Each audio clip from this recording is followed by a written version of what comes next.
I'm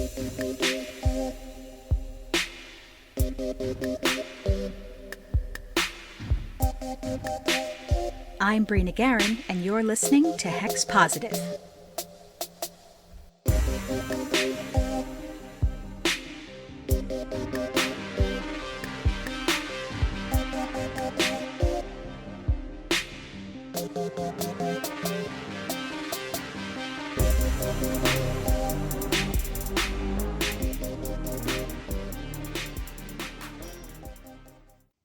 Welcome, witches. This is episode 8 of Hex Positive. I'm your host, Brina Guerin, and it is finally the month of Halloween. Although if you're anything like me, you had your monster motor running back in August or September. Either way, I'm so freaking ready. As promised, I've got a ton of spooky goodness for you this month. Make sure you're subscribed on your favorite podcast app and follow the show on Twitter at @hex_podcast so you don't miss those updates. And if you're a member of the Patreon, you can expect even more ghoulish goodies as we run up to this year's full moon Halloween night. So, it's once again that wondrous time of year when we dust off the good candles, prepare our favorite treats, and finally get to rock all the witchy garb we get stared at for wearing any other time of year. Not that that stops most of us, but I shall wear my best hat. And of course, it's time to drink cider and talk about spirits. Or as they might say on the Poisoner's Cabinet, it's time to drink spirits and talk about cider. Either way. But I am not venturing into the dark woods alone. I have a very special guest with me for this episode. She's well known on the Tumblr sphere for her knowledge of the paranormal and her propensity for busting myths associated with ghosts and the spirit world, particularly a certain party game we all know and love to hate. All the way from the West Coast, we have Jenn, otherwise known as TheOuijaGirl. Welcome, Jenn. Hi, Bree. Thanks so much for having me. I'm so excited to be here. I am super excited to have you on the show. This is going to be amazing. So I've been following your blog for a good bit now. You always seem to be so spot on with your answers to questions about ghosts and spirit. Your knowledge base is really incredible. Oh, thank you so much. Yeah, I tend to be kind of blunt in my answers, which people come off as like either rude or unappreciative, but that's just like how I am. Like, I'm just a person that like, this is how it is. And like, I can't make it any fancier than that. This is just how this works. And with spirit work, there's kind of wiggle room in how things work, but it's pretty straightforward. So, it's very simple to explain. And, it's just very hard for people to wrap their minds around because there's a lot of myths and misconceptions around it. But I found that once people like really listen and apply that knowledge, they're like, oh, yeah, that totally makes sense. Absolutely. And I really appreciate your forthrightness. It's kind of refreshing to see sometimes. Before we get into those aforementioned myths you were talking about, for those who don't know, why don't you tell the listeners just a little bit about yourself and your practices? Sure. So I grew up in a Wiccan home. My mom was a practicing priestess and raised me in that until I was like around 1920.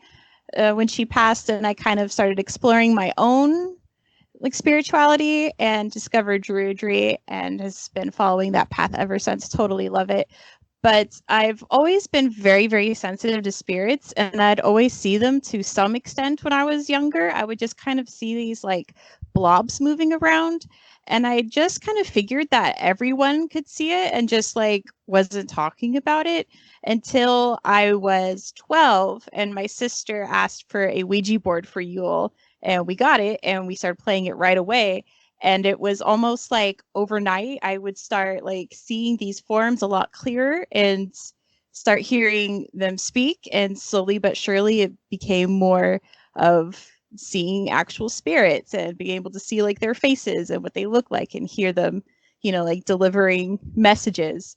So at first, as a teenager, I was like, this is so cool, and like dove headfirst into it, thinking like, wow, I have superpowers. And that really backfired because it's not glamorous at all. It's actually like troubling to some aspect. It's a little disturbing. It's a little creepy. It's a little much. So I definitely like bounced out of that in my later teens, like just trying to avoid it altogether. And it took a long time to really like process and think about it and start coming back more toward my spirit practice.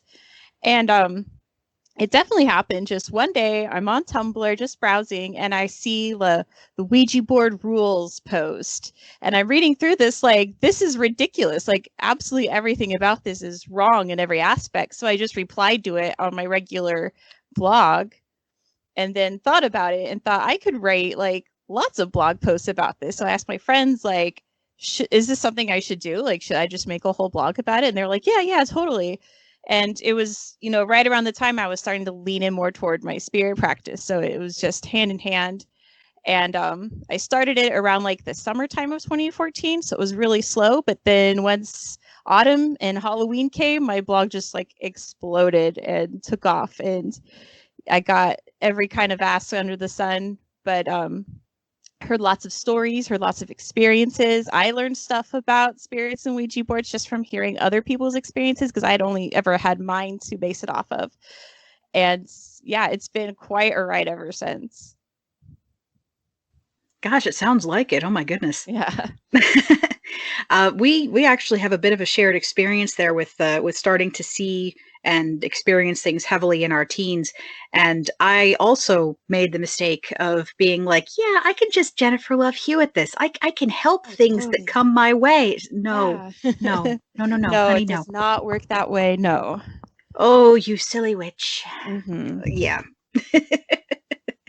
Well, today's show is definitely going to be right up your alley. We are going to explore, like we said, some of those modern myths and lore associated with ghosts and spirits. And as you've seen from answering things on your Tumblr, there are so many, and so much misinformation, and just so much that comes from sort of modern urban legends and modern folklore in a way. So we're going to try and shed some light on where these ideas come from, maybe bust a few myths, and provide a little bit of clarity. Sound good? Sounds great. All right. So let's start right in your wheelhouse. What can you tell me about Ouija boards? So Ouija boards were invented in 1890. There had been many other versions of spirit communication before that, dating back, some people say thousands of years to ancient China. Some people say just a few hundred years. But it really was the idea of let's try to simplify spirit communication as much as possible. And Ouija boards were the result of that. The planchette was invented around the 1820s. There are hundreds of different kinds of planchettes. So the Ouija board was more of a tool for the planchette to make it easier for it to spell out things. And then Ouija boards, obviously, because at that time, spirit communication was all the rage. It was like the hot trend to do. And mediums and psychics and all of that were also very much like in the popular sphere of not something negative or dark or spooky, but just something fun and interesting. But most people were very much faking. I mean, probably like 99% of these like psychics and mediums were absolutely faking. And we know now all of their weird little table tapping and table tipping tricks. But they were the first ones to really sound the alarm against Ouija boards and started the myth of you don't know what you're doing. You need to understand the rules before you communicate with spirits. And they said that because they didn't want to lose their business. If anyone can just buy a Ouija board and talk to spirits at home, nobody's going to want to pay them to talk to spirits. So exactly. That's literally where that quick, let's make up some rules. Oh yeah, totally. And let's make up some rules that sound scary. Yeah, let's make up something that sounds really scary. Yeah, totally. The original rules of the Ouija board was that it had to be two people and it had to be a man and a woman, and they had to put the Ouija board in their lap and then just ask questions. Like that was basically the original Ouija board rules that came with the original board. And it, like, obviously having it be a man and a woman or having it in your lap has nothing to do with how the board works. It was just to make it more fun. more exciting because, you know, like a man and a woman touching knees, like that's hot, you know, that was like super raunchy back then, just like, you know, leaning really close together and talking about, you know, dead people and stuff. That was like considered like super scandalous and racy and a fun party game or a good way to hit on a girl, you know. Oh So my. that's when the church kind of got involved because now all of their young teens are doing this new trend and, you know, touching knees. What's next? You know, holding hands, you know, like it was just like too scandalous. So the original Ouija boards are bad coming from the church was because it was too sexy. Like it was just like too hot to handle. And they didn't want young people or unmarried people playing this game and, you know, it leading to one thing or another. It wasn't really so much the spiritual aspect, although in some preachers that was a thing because in some circles, any kind of spirit communication is demonic and evil, point blank period, no matter what. But for the most part, it was just because they didn't want teenagers sitting close together with their knees touching, basically. True. Plus, there are, like you said, there's a lot of churches and like church adjacent, I guess, institutions that see any form of spiritualism or spirit communication, or sometimes even just telling ghost stories as sort of like this gateway drug to the occult. And in all fairness, it kind of is, but you know, that doesn't necessarily make it a bad thing because sometimes people just like to explore spooky stuff. Exactly. Yeah. hmm Now, from what I know, we don't actually see an actual association, like a direct association in the public mind between Ouija boards and actual demons and demonic possessions until the release of The Exorcist in 1983. Is there anything you could speak to on that? 1973, sorry. Yeah. 1973. Is there anything you can speak to on that? Sure. So apparently, The Exorcist was based on a true story, which involved a young boy who lived with his aunt who liked to dabble in like witchcraft and spooky things like that. And she had a Ouija board.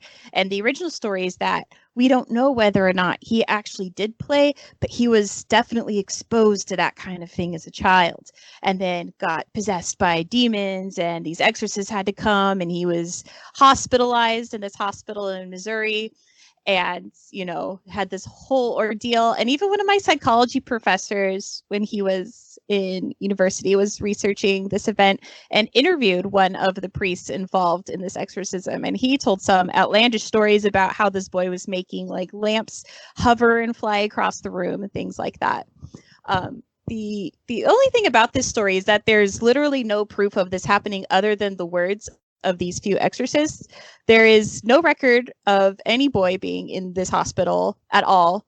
There's no name. He's listed as Roland Doe in most stories, or some form of like R Doe. So we don't even know his actual name. We don't have any literal proof of the story even being true. Apparently, there was a diary that one of the priests kept that has mysteriously disappeared, and we don't know where it went. But that was like the only like hardcore proof that this was real. So it's literally just sorry. yeah. Does mysteriously also mean conveniently? Yes, that's exactly what it means. It's I wrote it all down. I documented it all. It just vanished one day. I don't know where it went. Oh, it was the demons. Oh, absolutely, it was the demons. So that story kind of took off. Spooky haunted stories were kind of popular once again during that time in the 60s and 70s. And this story was published as a book, The Exorcist, which then was optioned as the movie. And, you know, the book made quote unquote changes to the story. Then the movie made quote unquote changes to the story. Like they changed the setting, they changed the gender of the child, they changed pretty much everything about the original story, you know? So even then it was a false story on top of a false story on top of a false story. And the big thing about the movie is that you actually see this girl playing the Ouija board at the beginning of the movie. So it very heavily implies that this is the reason she got possessed by the demon Pazuzu, which exactly. like Like, okay, like it's a great movie, don't get me wrong. It's a fantastic movie. It's just fiction. Like to say that it's based on a true story is like just completely out there. Like it's ridiculous at that aspect. But the movie itself is great. It's very terrifying. But Oh, it it is. definitely stirred the public's interest in Ouija boards and fear of Ouija boards for sure. Because, you know, this was the time of like Jaws, when people saw Jaws and were too afraid to swim in a swimming pool because they were so afraid of sharks, you know? It's the same kind of mentality that I saw this very, very scary movie about this thing. It's now very, very scary whether or not it's true. So that's literally before this movie, there was nowhere mentioned that Ouija boards can summon demons or get you possessed by demons or even just get you possessed. Like literally before the 1970s, they were still a fun party game, particularly in the 1920s and 1950s. Norman Rockwell has a very cute little famous painting of a couple having fun playing the Ouija board. Like it was just considered like a fun pastime. It's just like a fun horror trope to take something ordinary and then make it scary, like clowns or dolls or anything like that. It's the same aspect.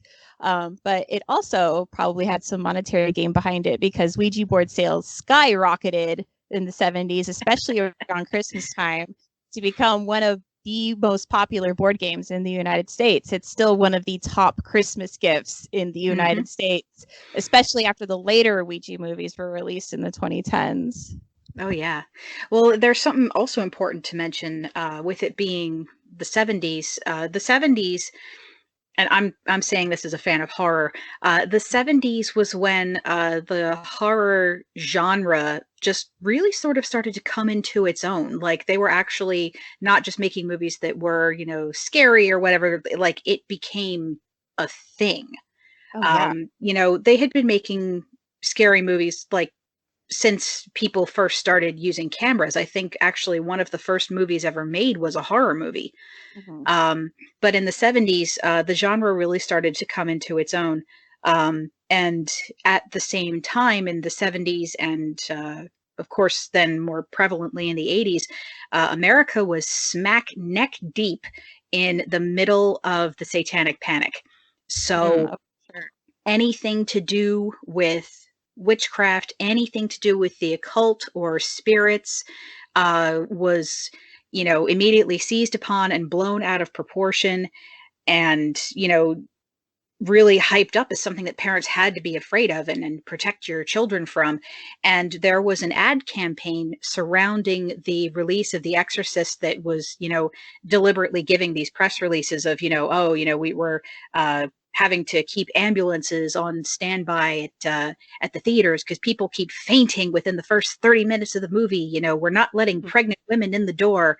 So there was a whole big mess of hype with the movie to make it seem scarier than it was, and there's now this whole mythos surrounding it that the movie is cursed, and it's because of this demonic aspect. And so because there was that whole press storm around it, and because there was, you know, this big sort of public opinion controversy around it, that also put the Ouija board in the middle of that conversation, and it's been inextricably linked with demons and demon possession ever since. But it's just a party game. Yeah, like nothing's changed about it. The Nothing's board, changed. Nothing you know, has changed has been except how people purchased do it. by the board was purchased by Parker Brothers, which was then purchased by Hasbro. So it's always been a board game. Literally, the patent on it has it patented as like game/amusement. It's something like that. It's literally always been a game. It's never been anything else. It's never, well, at least it wasn't meant to be like a witchcraft tool or a demon summoning portal tool, anything like that. It's literally a board game. Like to this day, it's still technically a board game that's meant for children ages 8 and up, you know? Like, yeah. They make it in pink and purple, for heaven's sake. Right. They have a glow in the dark. There's a Stranger Things board. Like, yeah. Yeah. Well, I mean, for all that being said, do Ouija boards actually work? I mean, is it something where you can like get a group of friends together and put your hands on the planchette, and does it actually work in any capacity? Yeah, absolutely. And I think if it didn't, it wouldn't still be around, because it's been around for a long, long, long time now. And many spirit communication devices have just gone on the wayside. This is the only one that's really stuck. And I think it's because it's the easiest to use. It's easy to make. If you don't want to buy one, you can just get a pen and paper and just create one for free. And it does work. Like if you're in the right mindset, the right attitude, and you just kind of have the right energy and vibes, it works great. And it's so much fun to play if you have the right group of friends, if you have the right spirit that you're talking to. It's very much like chat roulette or Omegle, like any of those websites that just randomly connects you to somebody and just gives you a topic to talk about. It's very much that kind of game, and you can have tons of fun with it. It's always been a board game, always will be a board game. It's not meant to be taken seriously in any aspect whatsoever. So then do you recommend that people do not use it by themselves, just for like, because then, you're just kind of subconsciously moving the planchette yourself? I don't like to tell people that they should or should not play. It's very much up to, them if they want to do it. I can only say that playing by yourself, 99% of the time, nothing will happen, because it's, the more energy that you put into it, the better it'll work. So really 2 or 3 people is ideal for it to work at the best. So, and then if it's your first time also, it's very highly unlikely for it to work. I'm not sure why that is. It's just usually when it's, especially if it's a group of people for their first time, usually nothing happens. So half the time when I get an ask saying on Tumblr saying, oh, I tried it and nothing happened, I say, well, were you by yourself? And they go, yeah. Have you played before? And they go, no. And it's like, well, there you go. Like, it's not so much that it's quote unquote dangerous to play your first time. It's just that it most likely won't work. But it does definitely work for some people. And it works great for some people, which is fine. It's just everyone I've talked to that has played by themselves and it's worked great say that they are exhausted after. And some people have to like go take a nap after. It's just so energy draining of an activity that it's almost like, why would you do this by yourself if, it leaves you just so tired after? And I think it also does open you up to more vulnerable, or it makes you more vulnerable to certain kinds of spirits that don't have the best intentions. Because like I said, it just connects you to a random spirit who wants to play a board game. Not every spirit is like jolly and happy and excited to see you. Some of them are pranksters. Some of them are just rude. Some of them are just mean. And you being alone makes you more open to getting some spirit who wants to pick on you or trick you or scare you or something like that, because you're alone, So that being said, I again don't tell people, oh, you shouldn't play because of this. It's just, here is what happens if you do play alone. Do with that information what you will. Do you recommend that that people, we'll say witches, but people in general, who are going to play with a Ouija board, do you recommend that they put up like protections first, or like cleanse the room after, or is it more like, just hang up the telephone and you should be good? That's totally up to the person. If they feel more comfortable playing, if there's protection or anything like that, then by all means do so. But it's not at all required. Most people that play Ouija boards aren't witches to any extent, and they don't ever use any kind of protection or wards or spells or anything to make them feel safe. They just go for it, Like I said, it's one of the most popular board games in the United States. Like millions are sold every year. There aren't millions of witches buying them every year, Most of them are just people of any walk of life. So if it just makes you feel better, because you really shouldn't play any board game if you feel uncomfortable about it. So if it just makes you feel safer and makes you feel like you'll be able to open up more, then by all means feel free to set up some kind of protection, but it isn't necessary whatsoever. The only quote unquote protection I would say is just to make sure you say goodbye. Because like you said, it's like hanging up the telephone on someone. Like if you're talking to someone having a nice time and you just stop, that could be considered pretty rude and you could offend a spirit. If it's a situation where like you were interrupted or something like a happened and you had to stop immediately, like 99% of the time spirits are very understanding because they know what's going on and know why you stopped. But just saying goodbye, some people think that seals the portal or, you know, closes the gates or whatever. It's just politeness. It's just, you know, like, just be kind and courteous, especially if the spirit's being kind and courteous to you. That's really the only like precaution you need to take. Like, absolutely. Otherwise, it's whatever you feel like doing. That makes sense. So it's really just, it's a communication device. It's not, you know, a doorway to hell. Exactly. Yeah, it never has been. Literally, Okay. because of The Exorcist is where that myth comes from. Like, literally, it's from that movie. It has never Mhm. been any kind of like demon portal ever since then. Well, since I know that someone is going to bring it up, and I'm pretty sure there's probably at least one person listening going, well, what about this case? We have to mention Zozo.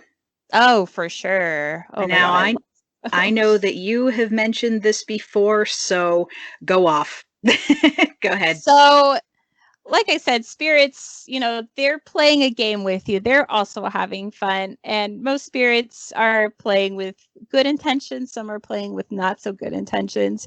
And just, it's kind of like a meme that has sprung up among spirits. Like, oh, this is a really easy way to scare them and freak them out. I always say, like, imagine if you became invisible.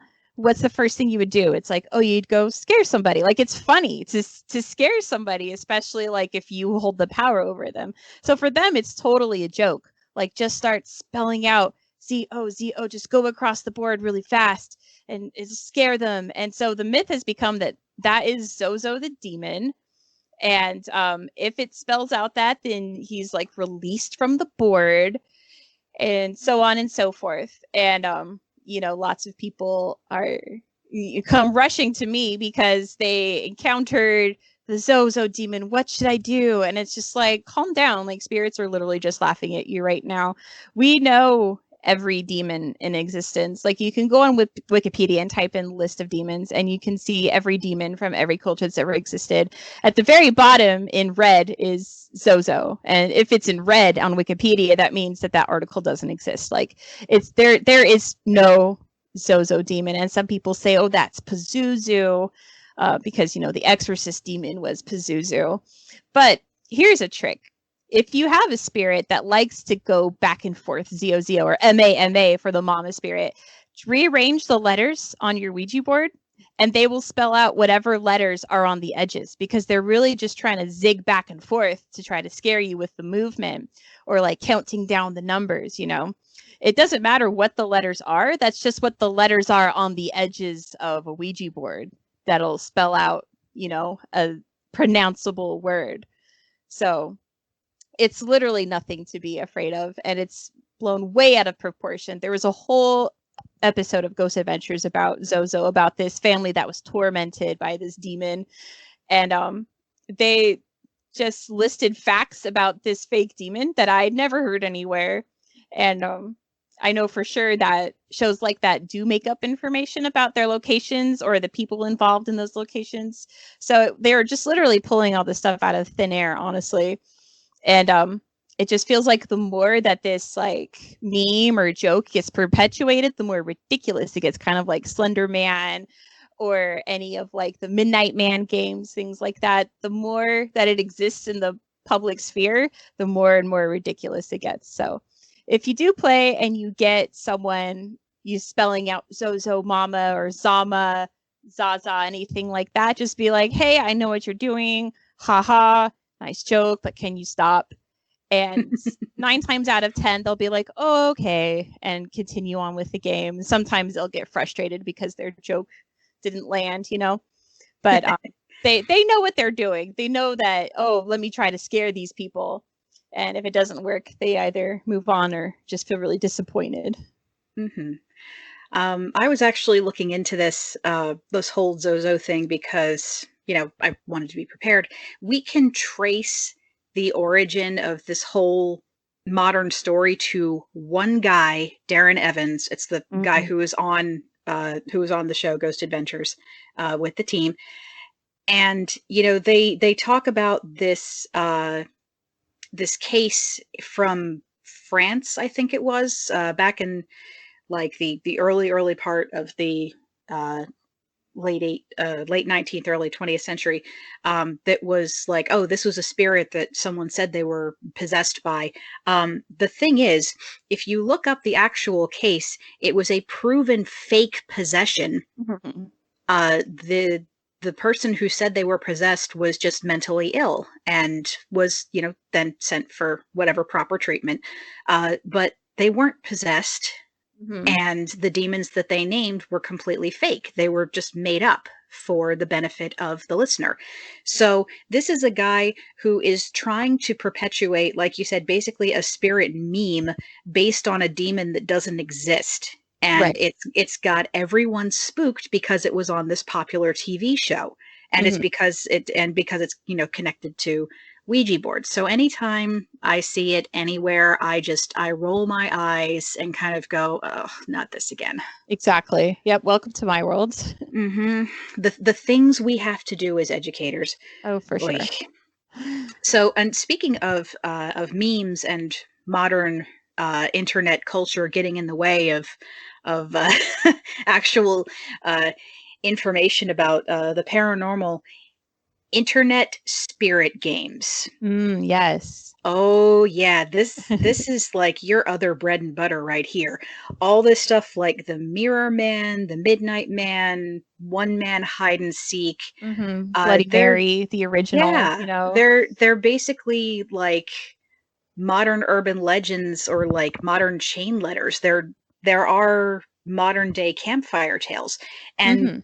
it bugs me the most when it's like, oh, we're claiming it's based on an ancient pagan ritual, and it's like, you're claiming it's based on an ancient pagan ritual, but you're saying we have to have a glass mirror to do it. That's only about like 300 years old.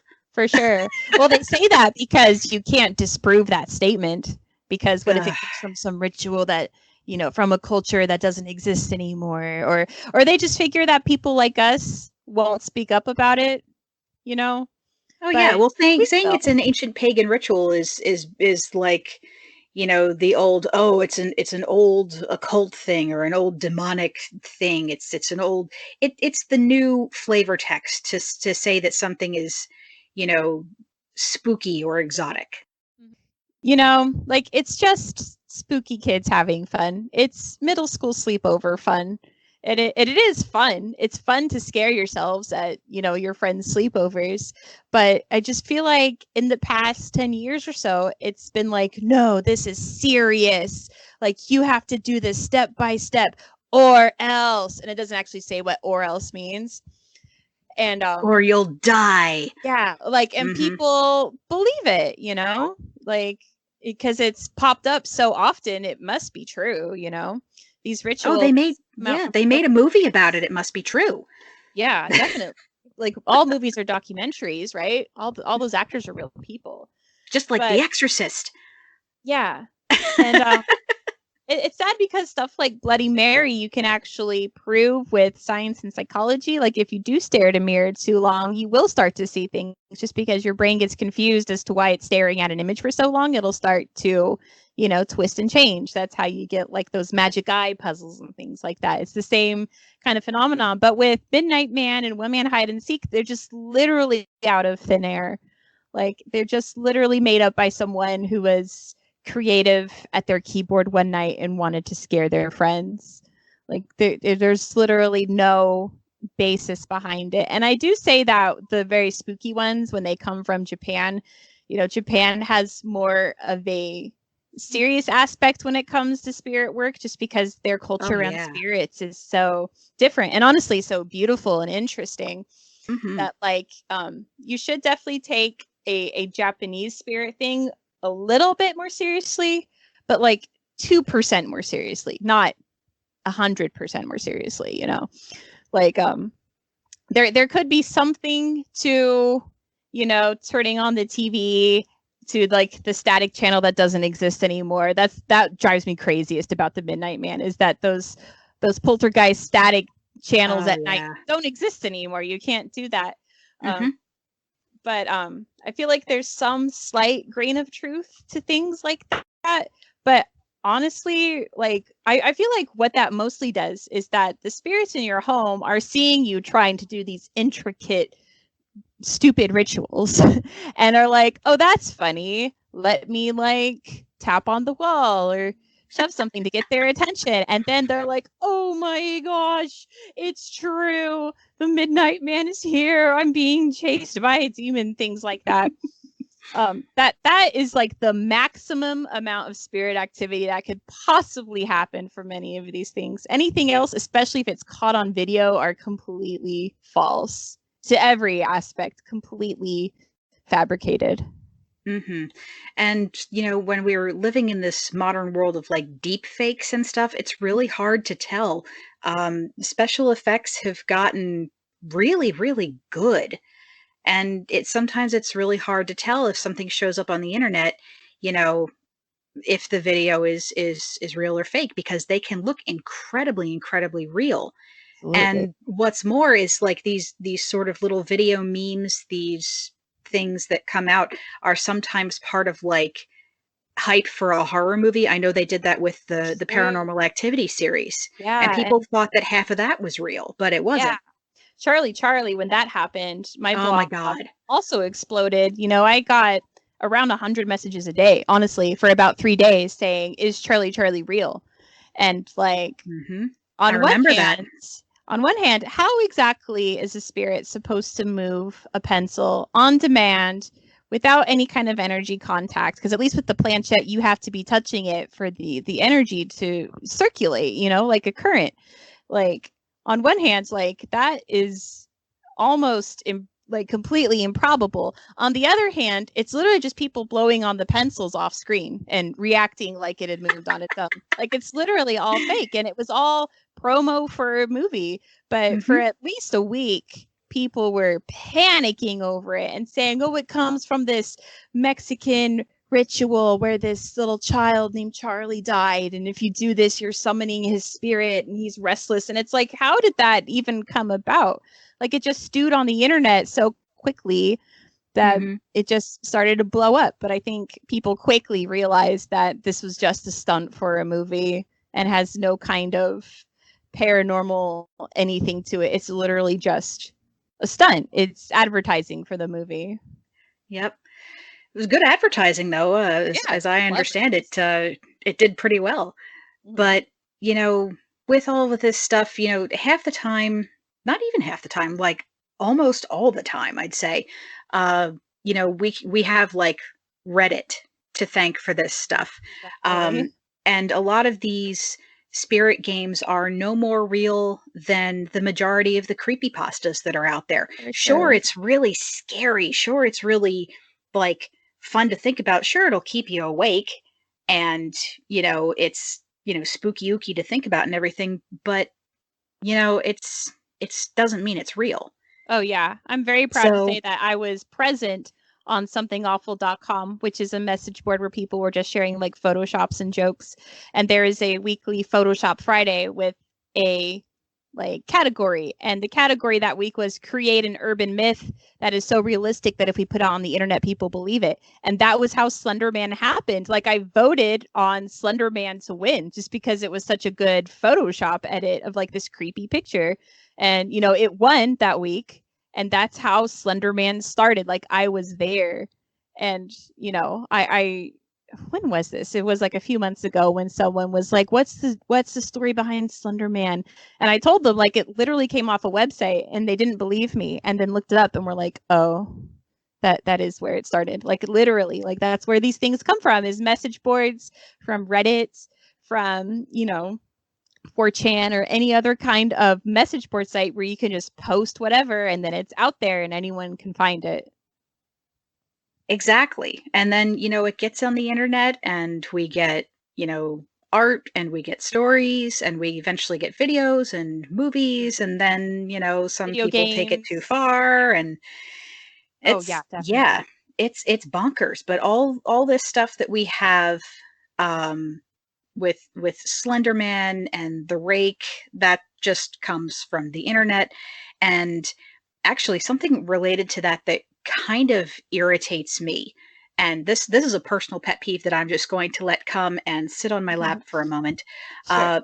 When people talk about scary ghost stories and things, and they talk about skinwalkers and Oh, wendigos as if they're oh, cryptids, I can't stand it as either. yes, as if they are just like these odd cryptid creatures that are walking around the woods instead of a very important part of Native American and First Nation lore. It's like, no, this is not a joke to these people. This is like part Exactly. of their culture. These aren't cryptids. They are not spooky ooky things for you to just like add to your scary stories to, creep out your friends with. It bothers me. Oh, yeah. And the only good karma about that is that Ghost Adventures did an episode on skinwalkers, treating them as if they were some kind of ghost. And Mhm. they went to a native lady to get more information about them. And she was like, well, if I do the ceremony and you drink this, it will aid you. And she straight up drugged them. And they started hallucinating and like crying around the desert. It was hysterical to watch from an outside perspective, knowing what's going on, that she was just like, these morons, like, just take this and have fun, kids. Like, go run around the desert and cry. It was Silly white boys. beautiful to see. Exactly. That's exactly what it was. It was a good episode. That I've That's never chuckled beautiful. more at a Ghost Adventures than that episode. And did they get any Uh, evidence? Of course not, you know? no, of course not, because skinwalkers aren't spirits. Exactly. They're not ghosts. It's it bugs me. But I do have to say, going back to what you said about how some spirits are tricksters, I wouldn't be shocked, like not at all, to find out that some woodland dwelling spirit of some kind that likes to mess with people, kind of cottoned on to this idea that, oh, this is what people are scared of now. Exactly. That's Rubs exactly hands together. what it is. Mm-hmm. It's funny. Like, once you get the joke, it is funny. Oh, But yeah. for some people, it's very serious and they're very terrified of it. So, Mm-hmm. like, on one hand, it's haha funny, but on the other hand, it is something to take seriously. And when you see people perpetuating this myth that Zozo is a dangerous demon that will possess you, like, Ugh. you have to call them out on it, because people will read that, believe it, and start perpetuating it themselves, or start to be fearful of it themselves. And it could lead Mm-hmm. to some real lasting harm. Like, people can get really messed up with this information, thinking like, I had someone message me saying, oh, like, it spelled out Zozo to me and I didn't know what it was, so I just carried on playing. And then years later, I'm on the internet and read that this happened, and now I'm terrified that I'm haunted. Like, am I haunted? Am I in danger? And it was like, no, like, you're fine. But that's just such a good example of why these jokes aren't really that funny, at least in this mortal realm. Like, in the other realms, it's hysterical, but in this world, it's really not funny until everyone's in on the joke, kind of like Charlie or stuff like that. Like, once everyone knows, it's whatever. But it can be very dangerous to some people who get really shook up and disturbed by these kinds of things.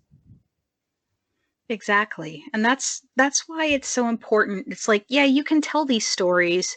You can, you know, spread them around and talk about them for fun, but it's important to acknowledge that, that they are just for fun. And it's important Mhm. to, draw the line between, this is just the really outlandish, creepy stuff that we talk about, uh, that's just for scaring each other at sleepovers versus, hey, these are the actual practices that can get you in trouble, that can, you know, get you into danger if you're not careful. And because people are kind of blurring the line between actual, spirit work related practices and these paranormal modern legends, there's people who aren't working safely, there's people who are, just kind of opening themselves up to stuff and Mhm. not realizing where they need to kind of set their boundaries. Yeah, I agree. It is important to educate about things like that. especially to people who, on the other hand, think that this is all a joke and that they can just play around with spirits and just think that it's like a ha fun game where like, you can wind up with a haunting. You can wind up regretting that. You can wind up psyching yourself out, mentally thinking that you're being haunted all of a sudden or that you've done something wrong, that is like the biggest aspect of danger when it comes to things like that. Like you can mess up. But in my area of expertise with the Ouija boards, it's very difficult to quote unquote mess up with Ouija boards. And like people are so fearful of doing something wrong or breaking a rule or something like that. And it's really like very, very hard to actually cause damage. But then, people go down rabbit holes and mess around with things, and it could lead to something more serious in the long term. Absolutely. And speaking of things that are more serious, let's take a moment to talk about the alleged prevalence of demonic hauntings. Okay. This is where we have to kind of take a moment to identify some more key players, if you will, in the modern mythological cycle, I guess, when it comes to ghost lore. All of the information that we have that deals with 3 a.m. being the witching hour, it's not, or, the number 3 being a mocking of the Trinity, or, people getting scratched, or, certain knocking sounds or moving objects being signs of demonic hauntings, or upside down crosses or whatever, can all be traced back to Ed and Lorraine Warren. Oh, absolutely. Literally all of it is from them. Yes. Yep. Basically, if there's anything you've ever heard, listeners, about demons in a haunting or a demonic haunting, it all comes from their books and their lecture tours and the associated lore that has grown out of it. Right. All their movies, all of the internet videos I've seen about like Annabelle or the Nun or anything like that. It's literally all just, I compare it to Gilderoy Lockhart from Harry Potter. Like they've built their entire career on these fabulous, fantastic tales, expecting you to believe them. But the thing is that today people 1000% believe them. I had an employee at my job last year when the last Annabelle movie came out tell me that she was afraid to see it because she was afraid that a spirit would follow her home and possess one of her dolls. Like she was like not kidding. Like she was very serious about it because she was like, I heard that Annabelle was real. Like, so how much of this could really happen? And it was like, oh, you poor thing. Like sit down, let me tell you a story. So it's very much, yeah, they stirred this pot in a big way. It's blown way out of proportion. And like, where to even begin with these two, honestly? Well, I think we can begin. We don't have to go like super in depth into like everything they did, because that can be an entire show on its own. Oh, definitely. But I think we can take a moment to talk about Annabelle, because that's a really good example. So for those who don't know, Annabelle was originally this fairly innocuous looking Raggedy Ann doll that someone had received as a gift from her mother. And then there was this whole haunting that was surrounding the doll, and the doll allegedly moved on its own and tried to choke someone, and said that it was possessed by the spirit of this young girl who just wanted a home. But then the Warrens got involved and said, no, it's not a little child, it's actually a demon. And yeah, the modern version of the story also holds that like the doll tried to, it was like sitting at the foot of somebody's bed with a knife, that it actually like put one of the person's roommates in the hospital or killed them. None of that happened. It's just all like whisper down the lane effect with this story. And so now this doll is in a glass case at the Warrens' little museum in their old house. You know, and the case is always locked. There's a devil tarot card affixed to the glass, and it has a sign above it that says, you know, do not open under any circumstances. And you know, they say that she still like moves around in her case, or she like changes position, or you can hear her knocking on the glass or whatever. Mm-hmm. And really, it has a lot of the same hallmarks as many other, you know, evil or possessed doll stories that we hear. Um, Actually, that would make a fun thing to chat about Oh, yeah. in the future, because I could think of like half a dozen off the top of my head. Oh, we could just talk about Robert all day, honestly. Oh my God. Oh boy. My I favorite actually, doll. I can't even talk about Robert. He's too scary. If you guys are interested, look up Robert Eugene Otto, the artist, and you can learn about his haunted doll. Ooh, that's a creepy one. It And is. that doll lives in a museum in Key West. Do not Yes. take his picture without asking permission. Mm-hmm. Yeah.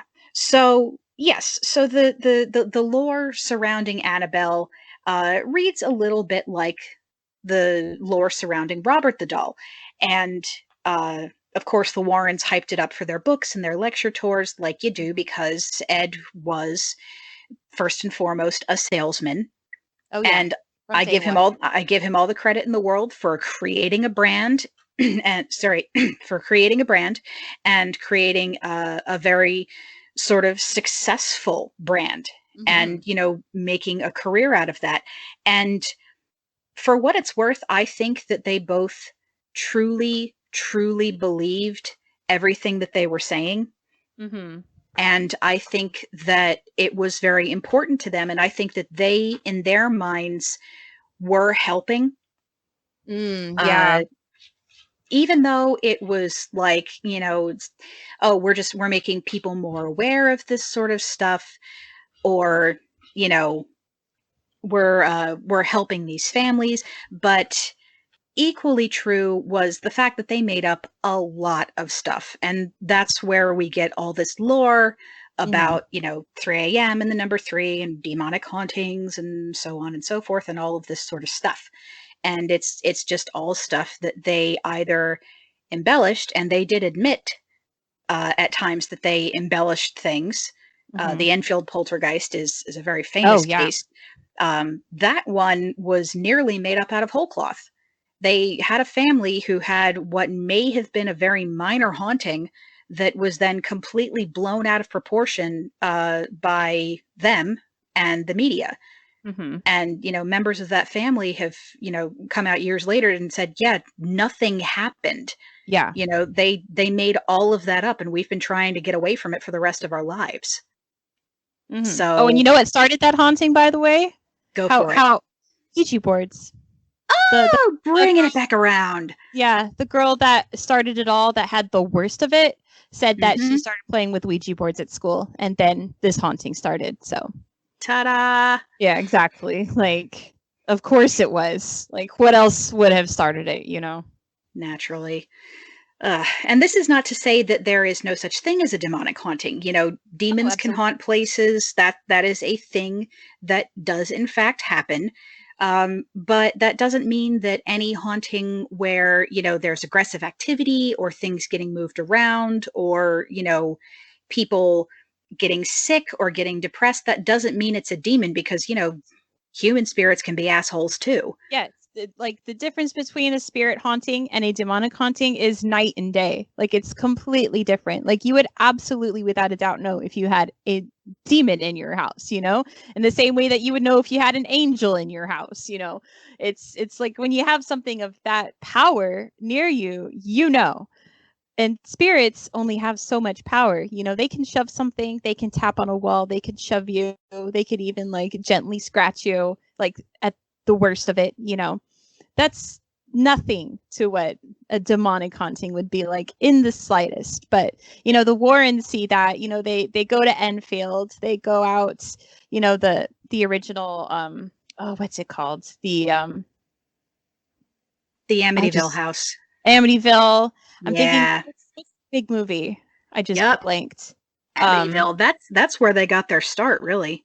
Oh yeah, Was the that's whole where thing they with got fame, Amityville. was Mm-hmm. Amityville. Mm-hmm. But I forgot where I was going with that.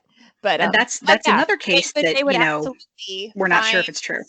Yeah. Oh, Amityville is not true. We know that 100%. It was not. Something happened in that house. It's like we're talking about. Something happened in that house that scared that family so bad that they did leave, abandon that house completely after 30 days after they bought it. But what they said happened is not what happened in that house, and we have definitive proof of that. Mm-hmm. But the Warrens would actively find houses that had just ordinary spirit hauntings that are very easy to stop. Literally, all you have to do is just be like, knock it off, and they will, and done. Like, that's at the minimum. There's other things you can do, but that's basically all you need to do. But they would find these homes and be like, oh, this is very clearly a demon. We have to do this and this. We've researched it. This old lady that lived in this house 100 years ago, who didn't ever live there, is the spirit, and she's angry. And they would just make up these fantastical stories about all of these demon hauntings or witch stories or Native Americans who like were buried there and were angry or something like that. They would always have this huge fantastical element about them that are just completely beyond belief. But because it's the Warrens, the preeminent experts on demons and demonic hauntings, then it must be true. It's exhausting. It really is. And a lot of their stuff sort of became these self-fulfilling prophecies. They would show up to these places expecting to look for demons, and lo and behold, they would find, air quotes, demons. Oh, absolutely. And So, it was all yeah. their invention. But like you said, like, I think they really did believe it. I think, part of their faith is that if you're dead and you're not in heaven, then you're in hell, So if you're having spirit activity, it's from hell, because obviously they aren't in heaven. So, they would find a place that had slight spirit activity, and clearly that's a demon, because, it's not from heaven. It's not a good energy in their mind. So, like, yeah, I think they really did honestly believe in the demon stuff. But I think at the end of the day, they saw the demon stuff as dollar signs and popularity and movie deals and book deals and everything like that. So I'm sure in some aspect they believe they were helping these people, that they were getting the word out. But it's very clear, especially from Enfield, that they came there for profit, for ideas to write books about, to sell screenplays and movie rights for. Exactly. And it is exhausting because there's so much that we have to unteach now. We have to go back and we have to find sources and we have to point to evidence and just be like, look, before these guys came on the scene, none of this exists in the lore. None of this is cited in the literature. And the old stuff on spiritualism or ghost stories or paranormal lore as it existed before the Warrens says completely different stuff. Midnight is the witching hour. It's always been the witching hour. 3 a.m. as a scary thing did not exist until they showed up. Absolutely. Like, you can trace that from the Amityville hoax. Like, they literally made up 3 a.m. from the Amityville hoax, because the dad in the story always woke up around 3 a.m. and would have some kind of like possession or violent urge or something. And that's because there were actual murders in that house that could have maybe happened around 3 a.m. It definitely happened in the nighttime. Yeah, that was the assumption. And right. I get like inordinately angry about Amityville because, sure, the Lutz family probably went through something in that house, whether it was a haunting or demonic possession or whatever. I think, quite honestly, that it was just the leftover stress of living in a home where so much tragedy had occurred, because they moved in like less than a year after that happened with the DeFeos getting murdered. Right. And that's very, very sad. But the way that, that story has been capitalized upon, and the way that people are making money off literally like the deaths of this family, it it just makes me angry. And it's like, and not only that, you like, people are not only like capitalizing on this for profit, they're like muddying the waters of all this paranormal lore with all this stuff that they've made up off of, you know, Mm-hmm. a real life case that's very, very sad. And a lot of that, like, they lose sight of what's important in this case. And it's like, well, clearly, uh, DeFeo had some mental illness issues, and clearly he needed help that he didn't get, and it resulted in tragedy. And that is where the story should have ended. Mm-hmm. But because, you know, people are greedy, it didn't. And Right. I'm not saying outright that the Lutzes are, you know, making things up. I know there's not much of the family left, but I still want to respect that they had some kind of traumatic experience and have Oh yeah. continued to be traumatized by the story because people hound them about it. But I do point to, you know, the Warrens and people who, you know, wrote stuff about the house and, you know, put this whole story together. And it's just like, it seems cruel to Oh yeah. capitalize on a family's tragedy and write ghost stories about it. Yeah. And The whole reason Amityville started was because Lutz's lawyer, or sorry, DeFeo's lawyer, heard about the Lutzes and what happened to them and thought, oh, maybe I can get my client on a mhm, lighter sentence if we can convince a judge that it was demons. So he met up with the Lutz family, planned out this whole story, and then tried to use this evidence in court to get his client a lighter sentence. And when the Lutzes wound up stealing like his share that they had agreed on the profits off of the book in the movie deals, he sued them, and this all came out in court how they had completely made all of this up. So it is sad at the end of the day, especially for me personally, because I really believed in Amityville as a child. I saw that movie when I was maybe like 9 or 10, and it terrified me. I completely believed it until like my 20s when I, found documentaries about it and found it was completely false. Like from what we know from the movie and the books, that was fiction. And I felt offended. I felt like, hey, like I'd gone my whole life so far believing that this was a true demonic haunting, and I was upset, and it made me question, everything that I knew about these hauntings. And that's kind of how I got started on the Warrens and deep dove into that. But it makes me think of all the people out there who are seeing the Annabelle movies, seeing all of the Warrens cinematic universe and 100% believing in it and living with that fear for their lives, and having fears about a Raggedy Ann doll or Ouija boards or like ghostly women and nuns and things like that. It needs to be called out, honestly. At this point, it's getting like ridiculous. It's getting to the point where, when I speak up about it to someone, I've had people go, oh yeah, right, like why should I believe you? And I have facts, I have sources, I have proof, and they don't, but I'm still not believed because I don't have movie deals, I don't have speaking engagements, I don't have a museum.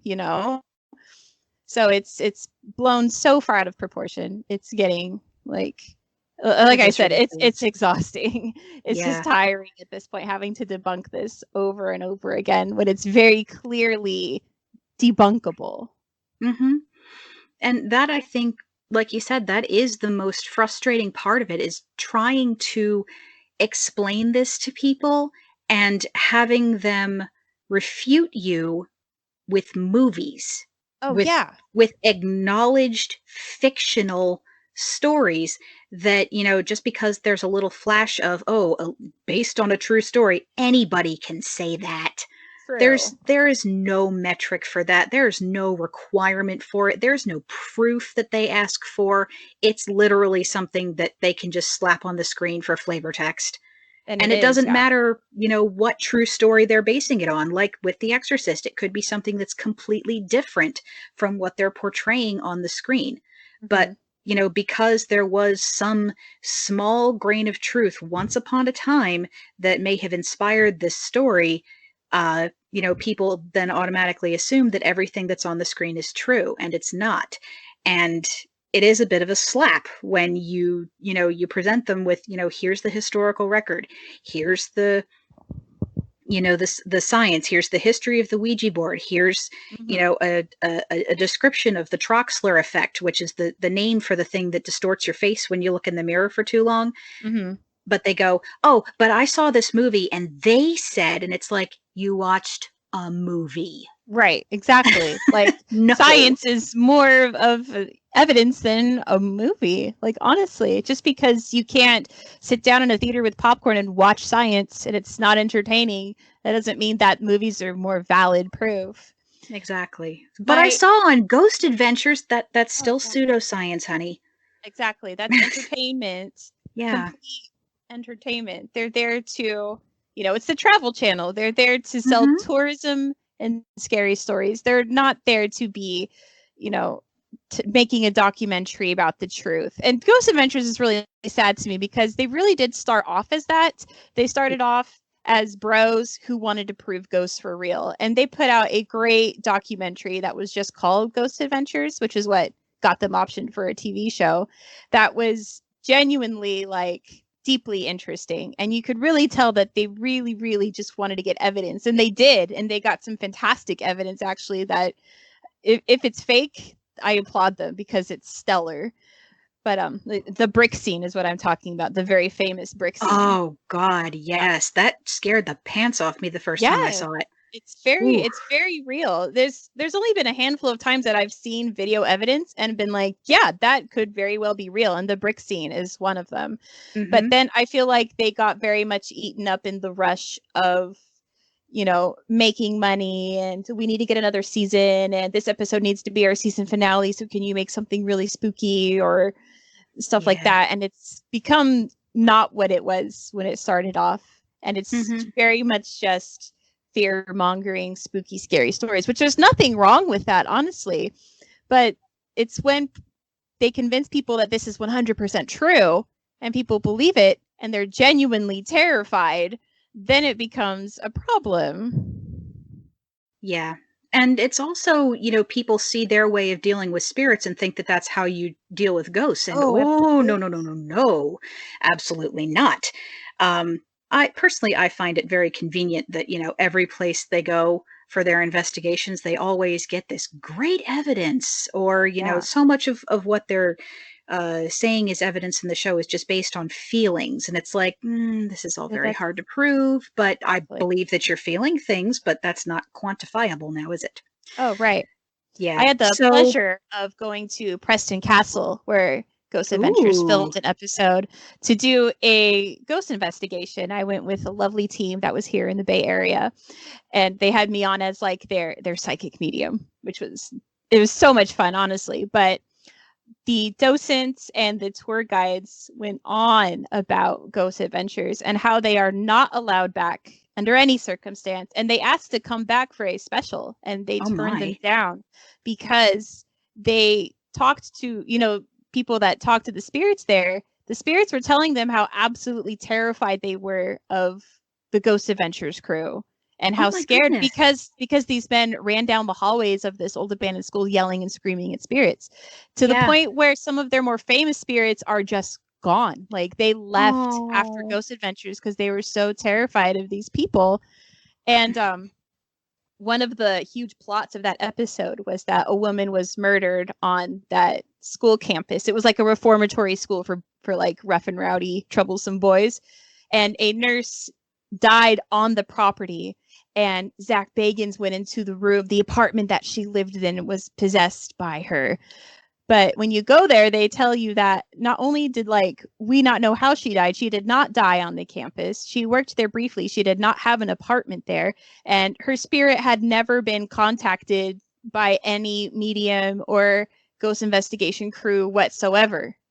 So it's how did Zach managed to get into her apartment and become possessed by her when her spirit's never been documented in this place, and she didn't have an apartment there. So it's like, that was for the shock value. That was because Zach's a great actor. He's very entertaining to watch. He's very funny when he's comedic. He has great reactions to things. And they didn't get any evidence on that episode. They got barn owl noises, they got spooky feelings, and then they got the quote unquote possession. So they had to do something, or else that episode was a bust, So they just threw that in there to make it more exciting at the end of the episode. That's literally how that happens. And now that site has that hovering over it constantly, that someone was possessed by a spirit there. Which only adds to, the lore and the misinformation that gets bandied about. The thing that bothers me most, apart from, sure, lots of things will make stuff up for theatrical value or entertainment value or what have you. What bothers me is the provocation that they're like, we always use this provocation, and I'm sitting there watching it like, you're just being rude. Absolutely. I always say to treat spirits like living people. Yeah, would you respond if someone talked to you that way? Of course you wouldn't. Like, it's ridiculous. It would be like if you were just minding your own business and someone came in running and screaming. Like, you would leave. Like, you would not make eye contact with that person, It's stuff like that, like just angrily demanding that they do something. That's ridiculous. But if you go in with like a hi, how are you? How is your day? Then spirits are far more likely to communicate back with you. It's the whole provocation thing is ridiculous. I only say because there are circumstances where I feel like it's okay to provoke, and that's only when the spirit provokes first. If they are threatening you or antagonizing you or being incredibly rude, I have no problem with you being rude back to them and letting them know their place and that they do not exist in this realm. This is not their world. This is our world, and you do not get to treat us like that. And just affirm your place, and then it's fine. But just going in guns a-blazing into like a haunted location is the worst possible thing you could do, honestly. You're not going to get anything, and if you do, it's not going to be like the life-changing thing. You're probably going to maybe pick up like an EVP of someone being like, stop it, like leave us alone, go away, Or you might get a brick thrown at you. Exactly. Yeah. Yeah, the more I watched the show, the more I really wasn't shocked that things were getting thrown. So I was like, I'd throw a brick at you if you were being this rude to me. I'm not sure if it was them or some other team that went to Mary King's Close. And went to the vault where there was supposed to be like a little girl spirit, and people would like leave toys for her. And they decided, in order to try and bring this spirit out, that they were going to like take some of the toys and burn them or something. Oh my gosh. I got so angry watching that. I was just like, why would you even do that? That's not going to do anything except make this little kid spirit very, very sad. Right. I mean, it just, the way that the people on these shows seem to treat spirits is either like they're performing animals or like they're like mindless babies. They either baby talk to them or they yell and scream at them. And it's like, you can just talk to them like they're normal human beings, because they were once. And that means they're deserving of a little bit of respect and civility, for crying out loud. Especially since that's their home, or that's where they're staying temporarily, You're going onto their property. And like, this is our realm, but that's their spot, that's where they've chosen to chill out for whatever reason. And disrespecting it is the same as if, someone walked into your home and started disrespecting your home for no reason. Like, courtesy goes a long way, especially with spirits. Absolutely. Well, speaking of courtesy and spirits and getting involved with them, that brings me to my my last point here that I know a bunch of witches are gonna want to hear you talk about. There is a belief that circulates in the witchcraft community, which spans across a number of different religions and spiritual practices and traditions and stuff, that doing witchcraft or becoming a witch, regardless of whether you engage in spirit work directly, is something that will attract spirits or demons or ghosts to you. What are your thoughts on that idea? Well, first of all, it won't attract demons unless you're trying to actively summon a demon, for one thing. Ghosts you can't attract. Ghosts just haunt a place, and that's where they are. So you can't really draw ghosts toward you or anything like that. Spirits, it's kind of a maybe yes, maybe no situation. If you're not actively trying to summon spirits, if you're not actively trying to speak with them or work with them, and you're just doing your craft, most of the time they're just going to leave you alone, just like how they leave you alone if you're living your everyday ordinary life. I think it will pique their interest to some aspect, and maybe you might get a brave spirit try to reach out to you every once in a while, but it's not like they're trying to haunt you. It's not like they're trying to scare you. They're just saying like, oh, hello, you know? But it definitely, like, the only way that you can really, like, quote unquote attract spirits or make themselves known to you is if you reach out to them first, because they're already here, they're already all around us. They're not reaching out to us at any given time unless you reach out first and they know that you're interested. So I feel like there are some witch aspects that could pique their interest slightly, but it won't really do much unless you deliberately try to reach out to them. Fair enough. So just being a witch doesn't mean that you're suddenly going to be, inundated with ghosts. It doesn't mean your house is suddenly going to become haunted if you don't put up the requisite number of protections. It's just, hey, yeah, this stuff's already there, and if you choose to seek it out, maybe they'll be more inclined to answer, but it doesn't mean that, you're in danger or anything. Right. Yeah. Picking up a new hobby or skill does not attract spirits. Like if you replace witchcraft with like carpentry or scrapbooking, and then that sentence becomes ridiculous, but if you say witchcraft, oh, that's spooky and mysterious and we don't know a lot about it.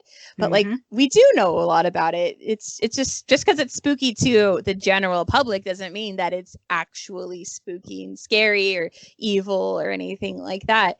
It's just because, there's this, mindset in the public frame, thanks to the Warrens, thanks to, TV shows and movies and books about witches, that they are a certain way and this is what they're like, and they can like float and shoot lightning and all of things like that. I wish. I know, wouldn't that be great? Man, I remember watching Practical Magic the first time and being like, oh yes, this looks great, and then like slowly realizing like, oh, that's man.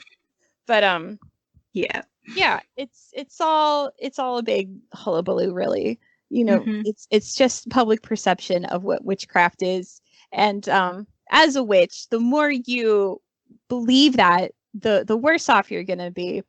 It's very much like, listen to your gut instinct. If you hear something that sounds ridiculous, it probably is. Do your research on everything you do, because there's so much stereotypes and just negative aspects out there floating around.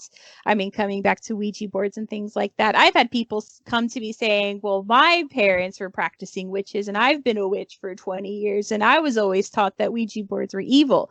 And it's like, well, it's probably because your parents grew up in the 70s when The Exorcist came out, and they saw that and believed it and incorporated that into their beliefs without doing any kind of research. And then they get all offended and mad. But it's like just because you were taught that doesn't mean it's true. Oh, yeah.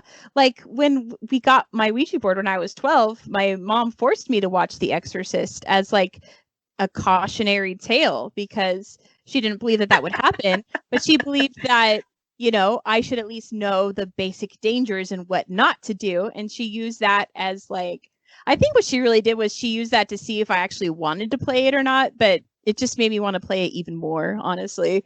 So I think that rebounding. But yeah, there's a whole generation out there, so people silly. that grew up with The Exorcist, that believed that Ouija boards were evil and demonic summoning portals.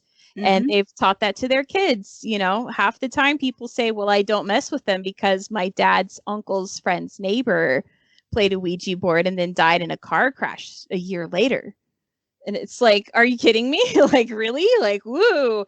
Or my favorite is when, oh, my mom played the Ouija board as a teenager and it really worked and it spelled out her name. So they burned the board. And I'm like, okay.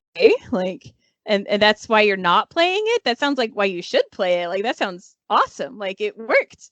Congratulations. Your mom should have been thrilled, not spooked. It did exactly as advertised.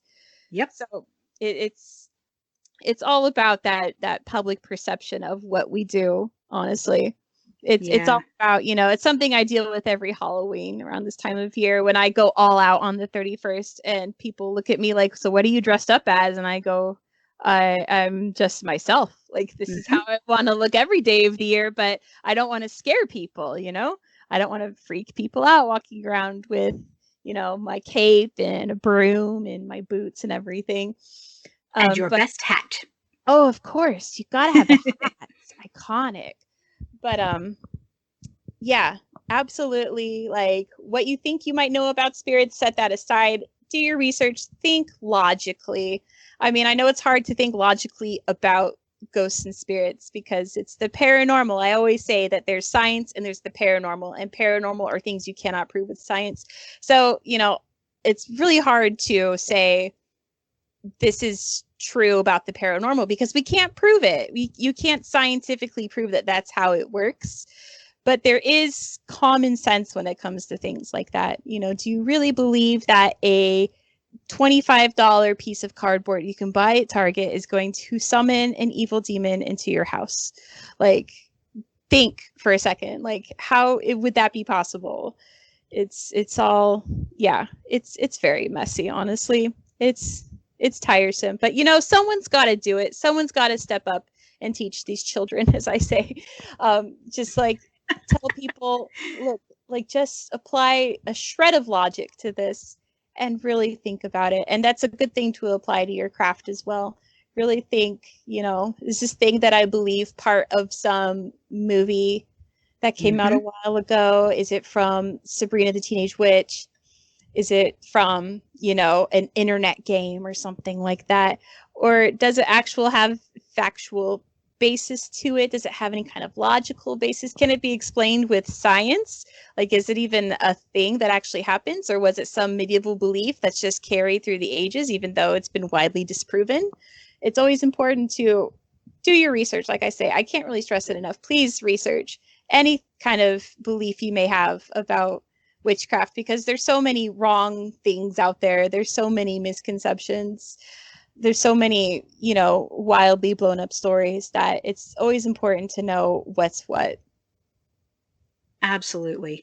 And like you said, it's important to separate, you know, what we believe as far as, you know, what we've experienced versus what we've encountered in media versus what we have had passed down to us as, you know, old superstition or leftover satanic panic propaganda, or just things that have entered the public consciousness because of, you know, a handful of people whose names we know.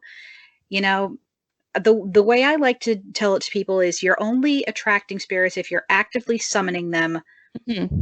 And simple things like reading tarot, using a pendulum, using a Ouija board, casting spells, even like slinging hexes, that doesn't attract ghosts.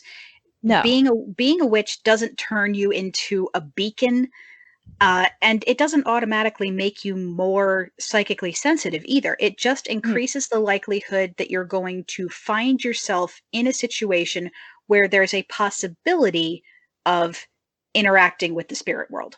Oh yeah, like this time of year around Samhain, this is what it's all about. You know, it's the main attraction of this year is like the dead in remembrance, and then having fun and talking to spirits and doing divination spells and all the things like that. It's just kind of part of what we do.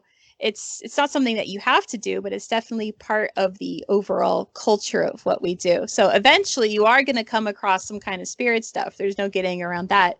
But just because you're doing that doesn't mean you're going to wind up with an Amityville, you know? Exactly. Well, it's been super fun talking shop with you, Jen, but we're going to wrap this up for right now.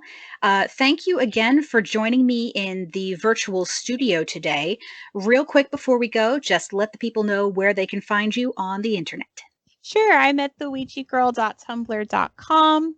I also have a Twitter account, which is also at TheOuijaGirl, all one word. Feel free to shoot me an ask anytime. I get all kinds of asks, as you can see if you visit my blog. But I absolutely am here for any kind of paranormal advice. Awesome. Listeners, make sure you follow Jen, find her social media, show her some love. She's absolutely brilliant. I have yet to see you like answer a question that it didn't have me like nodding my head and going, yep, that, absolutely. Oh, thank you. Yeah.